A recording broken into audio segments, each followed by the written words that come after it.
মালিক জিজ্ঞাসা করতেছে, মালিক জিজ্ঞাসা করে, ও ফেরেশতারা, আমার বান্দা তাহলে কি জন্য বসে রয়েছে শীতের বাসায় যাবার তলে কম্বলের তলে কেন গেল না, কেন এই মজলিসে বসে রয়েছে, কি চায় আমার বান্দা? ফেরেশতারা বলে, রব্বুল আলামিন আপনার কাছে ক্ষমা চায়, জাহান্নাম থেকে নাজাত চায়, আপনার নিয়ামত বড় জান্নাত চায়, আপনার রিজামুল চায়। আল্লাহ পাক রব্বুল আলামিন বলবেন, ও ফেরেশতারা তোমরা সাক্ষী রাখো, আমি আমার বান্দার সকল চাওয়া পূরণ করে দিলাম।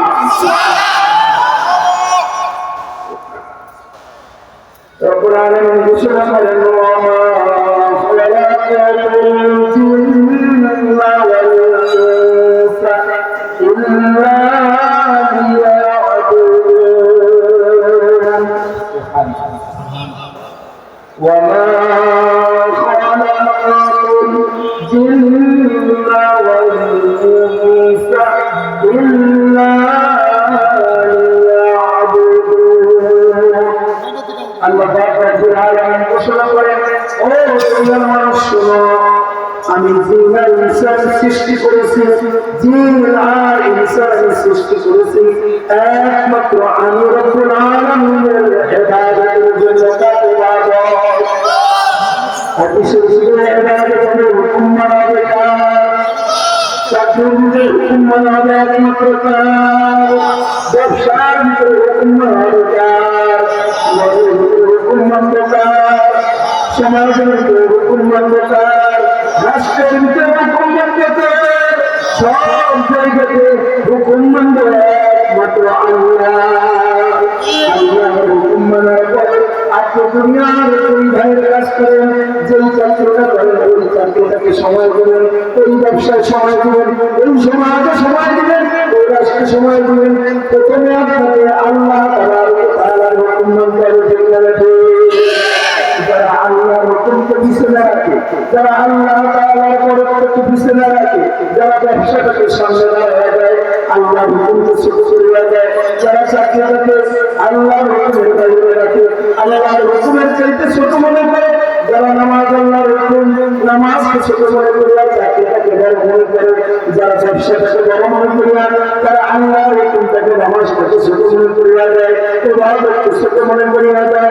ব্যবসা বাণিজ্যের ভিতরে হাজারো জায়গার ভিতরে মানুষ আল্লাহ তাআলার হুকুমকে ছোট মনে করে, আল্লাহ তাআলার হুকুম আহকামকে ছোট মনে করে, বিশ্বনবী সাল্লাল্লাহু আলাইহি ওয়াসাল্লামের সুন্নাতকে ছোট মনে করে। আর দুনিয়ার সব কাজগুলোকে নিজে বড় বড় করিয়া সামনে আগায়। যখন একটু সামনে আগায়, কিছুদিন পরে দেখে না এই ব্যবসা আমার না, এই ব্যবসা এখন সংসার করে চলে যাবে। চাকরিটা এখন আর আমার না বলে তুমি ফিরতে হয়ে গেছো, এখন আর চাকরি তোমার রোজগার হয়ে যাও, সরকারি চাকরি এখন তুমি রোজগার হয়ে যায়, তুমি এখন সরকারি চাকরি করো, তোমার আর চলবে না, তুমি ডিউটি করতে পারো না, তোমার আর চলবে না, তুমি বাইরে হয়ে যাও, তোমার শেষ, তোমার চাকরির বয়স শেষ হয়ে গেছে, ব্যবসাটা এখন সংস্থান দেয়, তুমি এখন ফিরতে হয়ে গেছো, তুমি আর এটা সম্পর্কে ভালো বোঝো না, তুমি এখন বাসায় রেস্ট নাও, তোমার আর দরকার নেই। আস্তে আস্তে ব্যবসা আমাকে বাইরে করে দিল, চাকরি আমাকে বাইরে করে দিল, সমাজ আমাকে বলতেছে দ্রুত মানুষ, তাকে দেওয়া কি হবে? সে বাড়িতে তাকে এখন জোয়ানদেরকে নেতৃত্ব দিতে হবে। সব জায়গা থেকে যখন বাইরে করিয়া যায়, তখন বুঝে আসে হায় হায়, তার জন্য বাড়িটা করলাম, তার জন্য চাকরিটা করলাম, তার জন্য ব্যবসাটা করলাম, তার জন্য সুখ খাইলাম, তার জন্য ঘুষ খাইলাম, তার জন্য আমি সব কিছু করলাম, এইগুলো আসলে আমার না। সব কিছু রেখে একটা দিন মনে হয় আমাকে এই দুনিয়া থেকে চিরদিনের জন্য বিদায় নিতে হবে। ঠিক না? বিদায় নিতে হবে কি? আল্লাহর কাছে সারা দিতে হবে কি? সারা দিন দিতে হবে, ইচ্ছা করলে দিতে হবে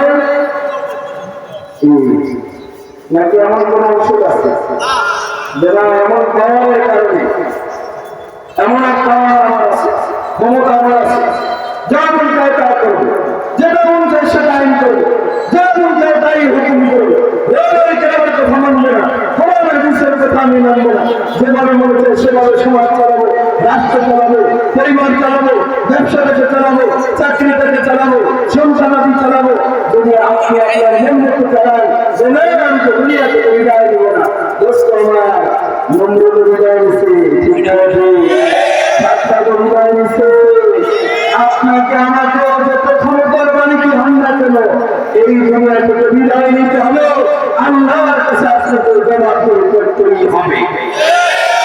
সম্মানিত হাজির, আপনাকে আমাকে আল্লাহ তাআলা সৃষ্টি করেছেন একমাত্র কি জন্য সৃষ্টি করছেন? একমাত্র আল্লাহ তাআলার ইবাদতের জন্য। আর আল্লাহর ইবাদত কি এটা শিখতে হলে, এটা জানতে হলে আল্লাহ তাআলার হুকুম কি, রাসূলের তরিকা কি এটা জানতে হলে দরকার হলো ইকরা ইসলামী একাডেমির মাদ্রাসা। ঠিক না? যদি আপনি মাদ্রাসায় না যান, যদি মাদ্রাসায় আপনার সন্তানকে না দেন, তাহলে কেমন হবে? আমার গত কয়েকদিন আগে আমার বাস্তব জীবনের এক ভাইকে নিয়ে এক জায়গায় ময়মনসিংহ চলে যেতেছিলাম, তার গাড়িটি চলে। ওজোর সময় বললাম বললাম উজু করে টিউবওয়েল করতেছি, উনি টিউবওয়েল করতেছি, আমি উজু করলাম, এবার উনি উজু করে আমি দাঁড়ায় গেছি। আমি বললাম আমি বুঝে যাই, উনি বলতে হুজুর আপনি আরেক মানুষ, আমি নিজে নিজে উজু করি। আচ্ছা আচ্ছা, উনি উজু করতেছেন, এবার উজু করে দেখি চামড়ার মোজা না, সুতার মোজা উনি মাসে অনেক দূরে ভাষণ থেকে ভালো শিক্ষা অর্জন করছে। একেবারে বাংলাদেশের কি বলেন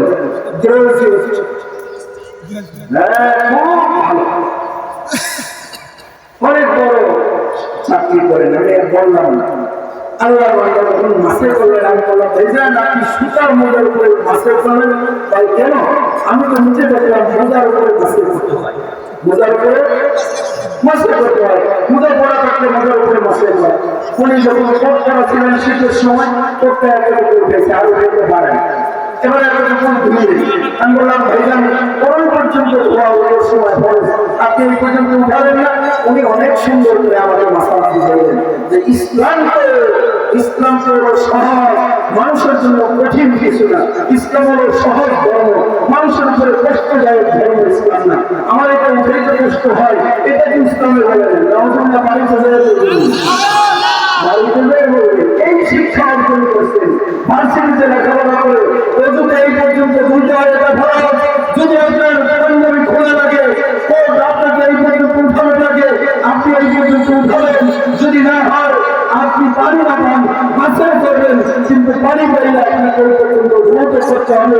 আপনি যদি ওই কোট উঠানের অজুহাতে বলেন ইসলামকে কষ্ট চায় না, সহজ করবে, এইটা আসলে এটা শয়তান শিখায় দিতে, কোরআন সুন্নাহ শিখায় না। এই জন্য কোন পর্যন্ত ধৈর্য করতে হয়, কোন মজার উপরে মেসেজ করতে হয়, এটা যদি শিক্ষা হয় তাহলে ইকরা ইসলামী একাডেমিতে যেতে হবে। তাহলে দিনী মাদ্রাসাগুলোকে ভর্তি হতে হবে, ওলামায়ে কেরামের সাথে সুসম্পর্ক রাখতে হবে, আল্লাহ ওয়ালাদের সাথে সুসম্পর্ক রাখতে হবে।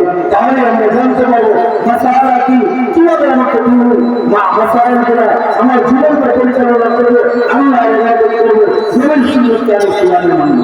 এই মাদ্রাসাগুলোকে কি শিখায়? কি শিখায়?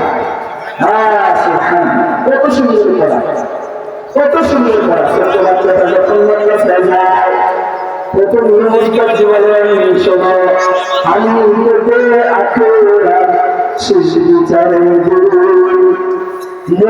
বদলা সেদিন পাবে আমি উঠতে আখেরা শেষ বিচারে বদলা শেষ পাবে বদলা শেষ পাবে বাপে বাইতুল্লাহ আল্লাহ পাকের ঘর, বাপে বাইতুল্লাহ আল্লাহ পাকের ঘর, উহার দিকে ফিরে তোরা নামাজ আদায় কর, উহার দিকে ফিরে তোরা নামাজ আদায় কর। তাকে তাফসীর আল্লাহ পাকের বাণী, তাকে তাফসীর আল্লাহ পাকের বাণী, তাফসীর করিলে বারে কুয়াতে ঈমান, তাফসীর করিলে বারে তফসির করিলে বারে কুয়াতে ঈমান।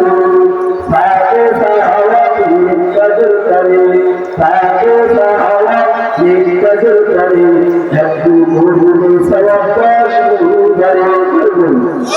তাকে সাহাবা নিকাজর করে, একটু করিলে সওয়াব 10 গুণ বাড়ে। জিনেতে জিহা ধর্মযুক্ত হবে। জিনেতে জিহা ধর্মযুক্ত হয়, জিহাদ করে মারা গেলে শহীদ কারণ জিহাদ করে মারা গেলে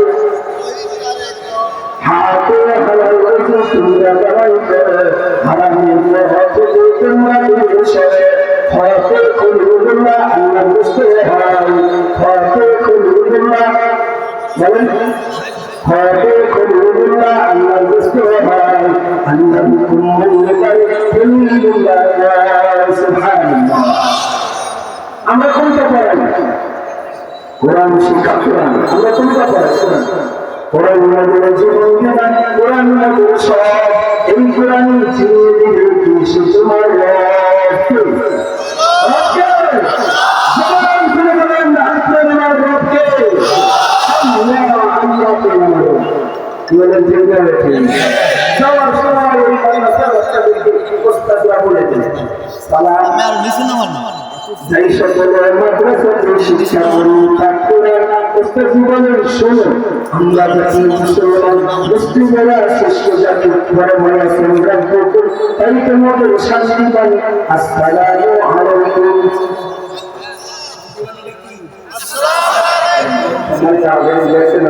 আমার মনে আসছে চিঠি চলে আসলে আমি সময় শেষ আপনাদের কাছে বিনয়ের সাথে আলোচনা করবো শেষ আমার নসিহত ছিল কথাগুলো ছিল আমার দুই ভাইরা এখন বাইরে আছেন তাদের আর যারা ভিতরে আছেন তারা আলহামদুলিল্লাহ চার সুসংবাদে সুসংবাদিত হয়েছে।